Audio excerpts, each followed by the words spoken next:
اس جماعت نے رات کو مدینہ کے سنگریزوں کو دیکھا، مدینہ کی بستی کے کھجوروں کو دیکھا، مدینہ کے پہاڑوں کو دیکھا، تو وہ اپنی تورات، زبور، انجیل کو بھی دیکھتے۔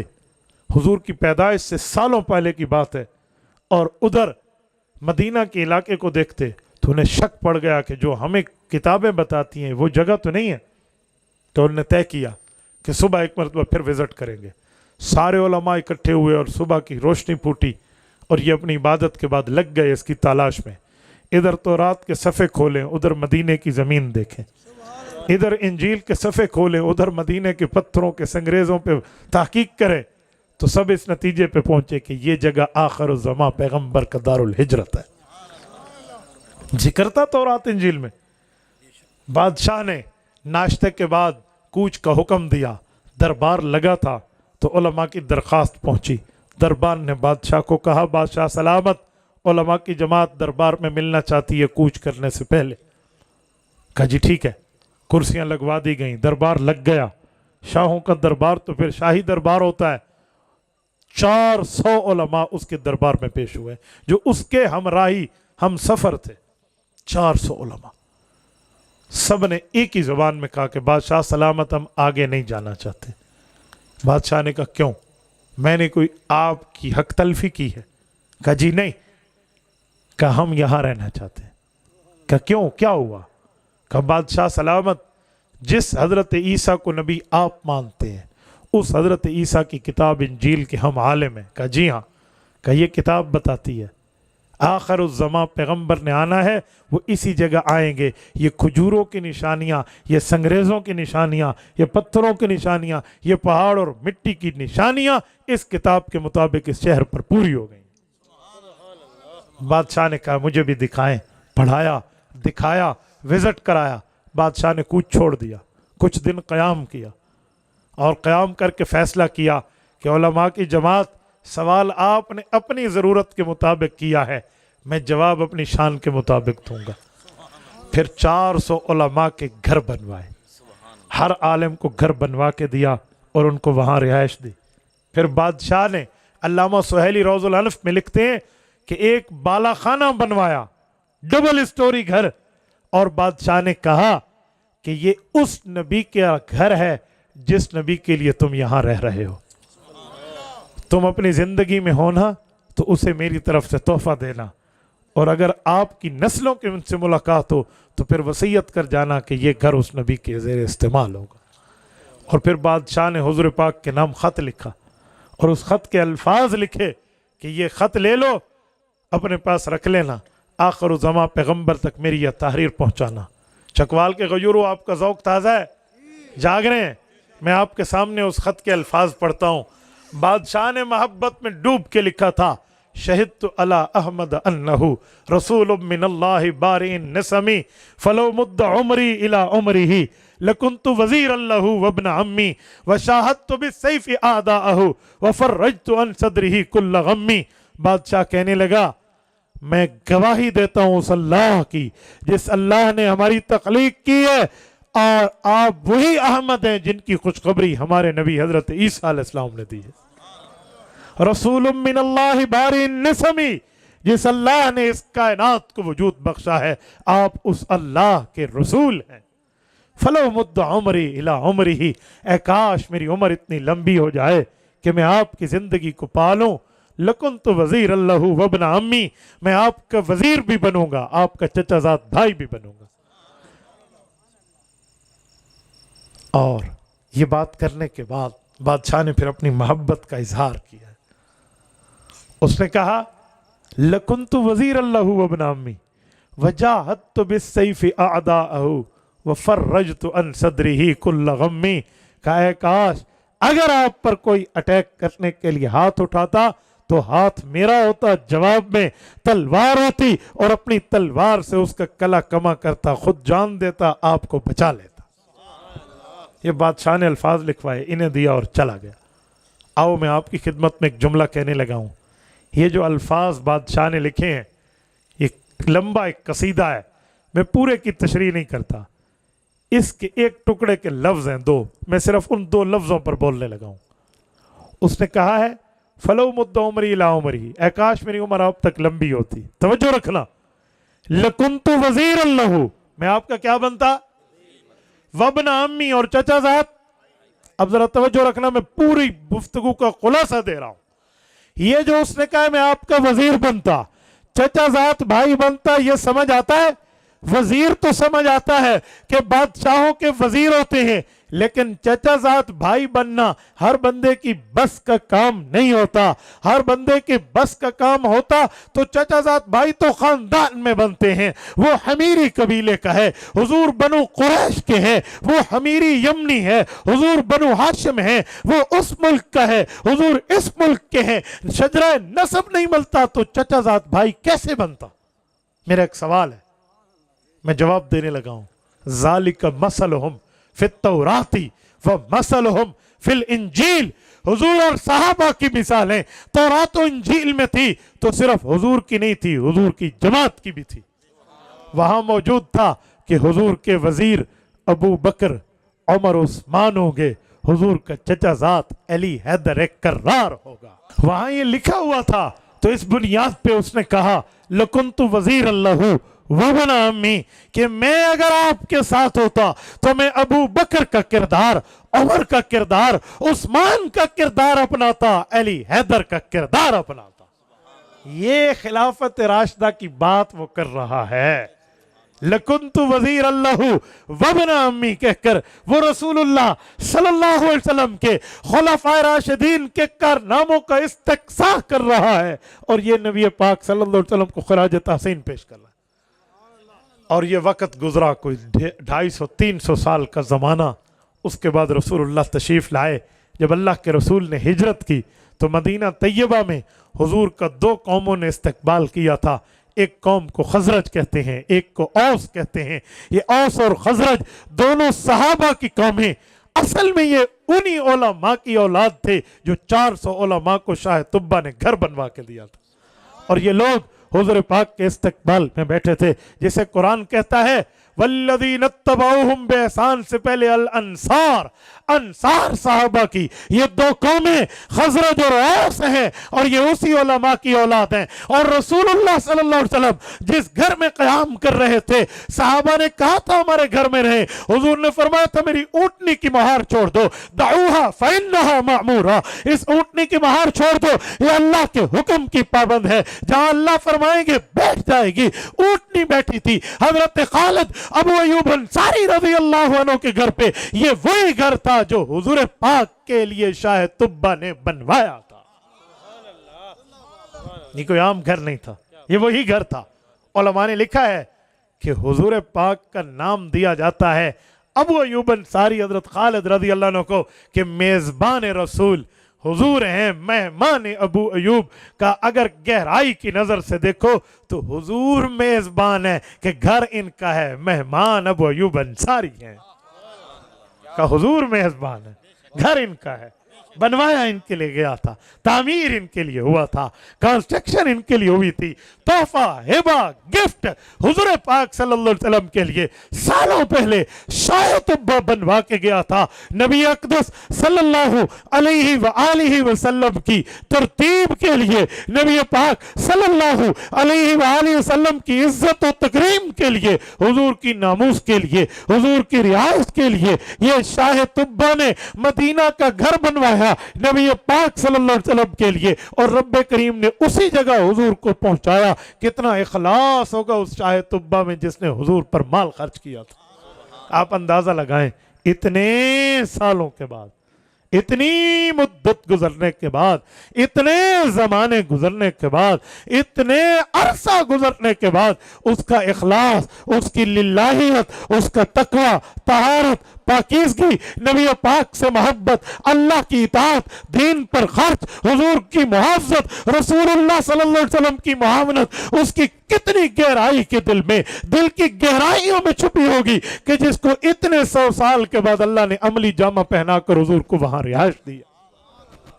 میرے ساتھیوں، نبی پاک صلی اللہ علیہ وآلہ وسلم وہ ہیں جو اپنے آنے سے پہلے اتنی پہچان رکھتے ہیں. میں نے اس پہ دعویٰ کیا تھا آپ کی خدمت میں کہ حضور پاک وہ ہیں جو آنے سے پہلے تعارف رکھتے ہیں. کسی کا بیٹا پیدا ہونے سے پہلے دنیا جانتی نہیں ہے ہی کون, پیدا ہونے کے بعد انہیں پتہ ہوتا ہے کہ جی کون ہے. لیکن میرا نبی وہ نہیں ہے کہ دنیا میں آئے دنیا پہچانے.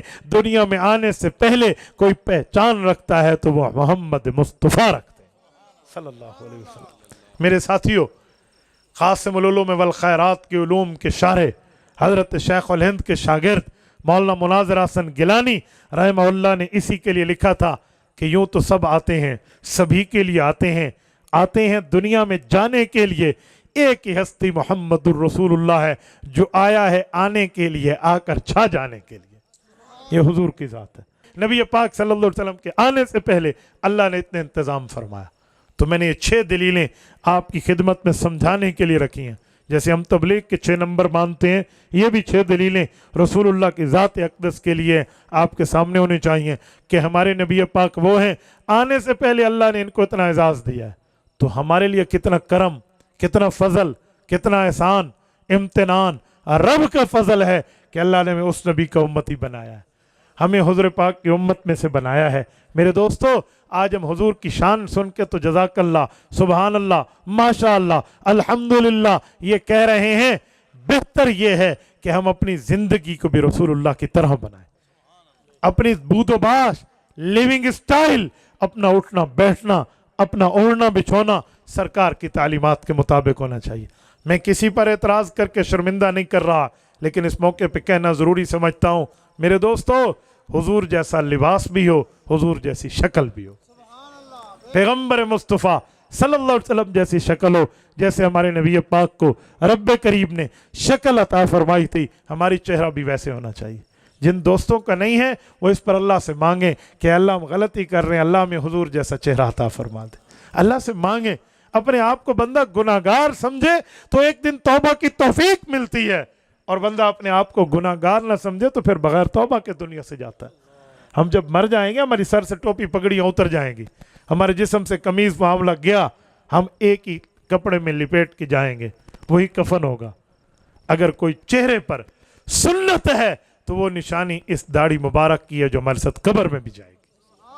میرے دوستو, حق یہ ہے کہ ہم حضور پاک کی تعلیمات, حضور کے فرمان, رسول اللہ صلی اللہ علیہ وآلہ وسلم کے احکام پہ عمل کرنے والے بن جائیں. اللہ جل شانہ آپ کو اور ہمیں صراط مستقیم عطا فرمائے, دین اسلام پر, دین حنیف پر عمل کی توفیق عطا فرمائے. جزاکم اللہ تعالی. اقول قولی ھذا واستغفر اللہ وآخر دعوانا ان الحمد للہ رب العالمین.